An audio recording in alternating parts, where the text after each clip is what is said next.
La particularité des modèles anglais, ça va être donc les bicylindres parallèles qu'on va trouver sur la gamme classique avec le Bonneville, le Scrambler, avec également le Truxton.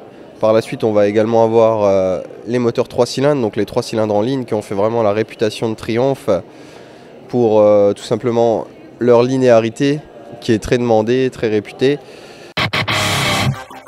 J'ai une trentaine de machines en collection. Je me suis mis exclusivement à Motobécane pour la simple raison, c'est que les maisons ne sont pas assez grandes. Il faudrait qu'on ait des hangars pour avoir Peugeot et Solex. C'était des moteurs très fiables, très fiables. On pouvait descendre dans le sud de la France avec ces mobylettes. Sur la Nationale 7, on les voyait. Et ils mettaient 3 jours pour descendre, mais ils étaient sûrs d'y arriver. Voilà. Actuellement leader en France au niveau des immatriculations. Yamaha est leader dans la gamme de toutes les motos confondues, quoi. Multiples champions du monde avec Valentino Rossi, avec Romain Fèvre l'année dernière. Et puis le team endurance, on a beaucoup de team endurance, on est beaucoup dans le monde du sport en fait avec Yamaha, quoi.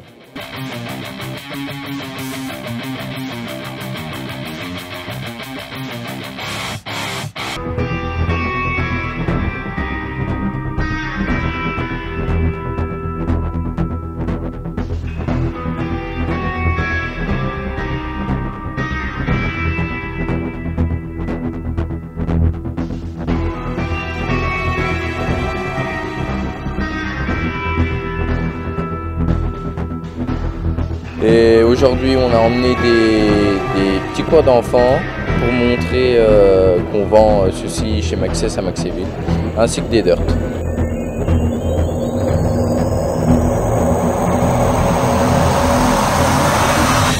Pour les gens qui ont envie de se faire plaisir, à moindre coût, et retrouver les sensations qu'on avait quand on était jeune, quoi, il y a une quarantaine d'années.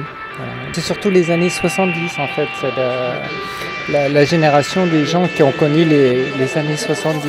Voilà. Et ça, cette moto-là, c'est la moto la plus mythique, c'est elle qui a détrôné tout ce qui se faisait à l'époque, les anglaises et tout, et c'est vraiment... Cette moto-là est de 1971. Il y a des passionnés de mécanique et de moto. Donc ici, c'est une base de moto de cross avec un moteur de super motard, donc un LC8 de chez KTM. Et c'est des motos pour faire la montée impossible. Donc la montée impossible, le but, c'est de monter les pentes les plus abruptes possibles et le plus vite possible. Ici, se passe à la Bresse le 24 juillet, donc à la Bresse dans les Vosges. Alors, je collectionne en fait les miniatures, que ce soit automobile ou moto en fait. J'ai d'ailleurs exposé une pièce très rare qui a plus de 40 ans. C'est un sidecar BMW. Cette année, on a la chance d'avoir encore plus d'exposants que les autres années. On a 60 exposants. Et surtout, ce qu'il faut noter, c'est qu'on a plus de concessionnaires, des nouveaux qui n'étaient pas là, du 54, du 57, de nouvelles marques, nouvelles machines à découvrir, les nouveautés 2016. Donc tout est réuni pour que le visiteur trouve la machine qu'il cherche, quoi.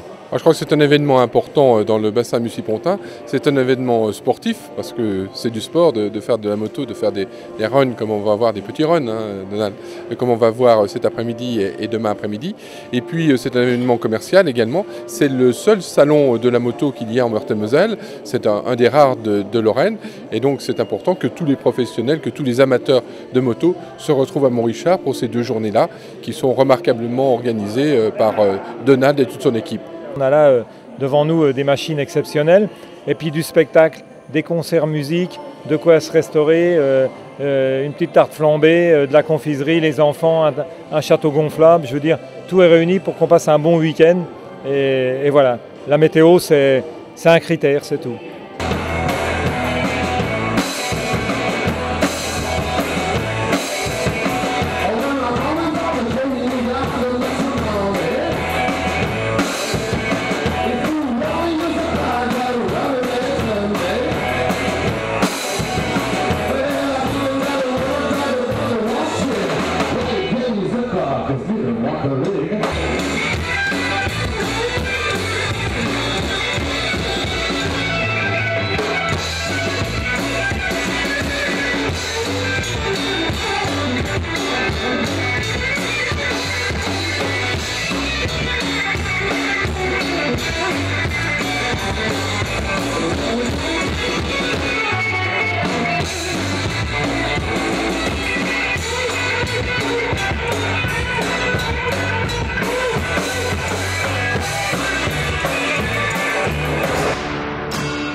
mesure le risque, je fais attention et c'est pour ça que j'ai limité ma puissance, même si on voit beaucoup de flammes. Plus il y a de flammes, moins c'est puissant. On va dire, plus la flamme réduit, plus on monte dans les tours, plus on a de la puissance. Et là, c'est difficile de la tenir sur sol mouillé, puisqu'elle risque de glisser. Mais la municipalité de Pont-à-Mousson est consciente que j'organise un événement très spectaculaire où il y a des machines, où le risque est là, et on fait tout pour justement ne pas passer au-delà des limites, et que ce soit côté public, côté intervenant. Ricardo et moi, on maîtrise et on fait le maximum pour que cette 4e édition soit bien passée et que les prochaines en soient de même. Obrigado a todos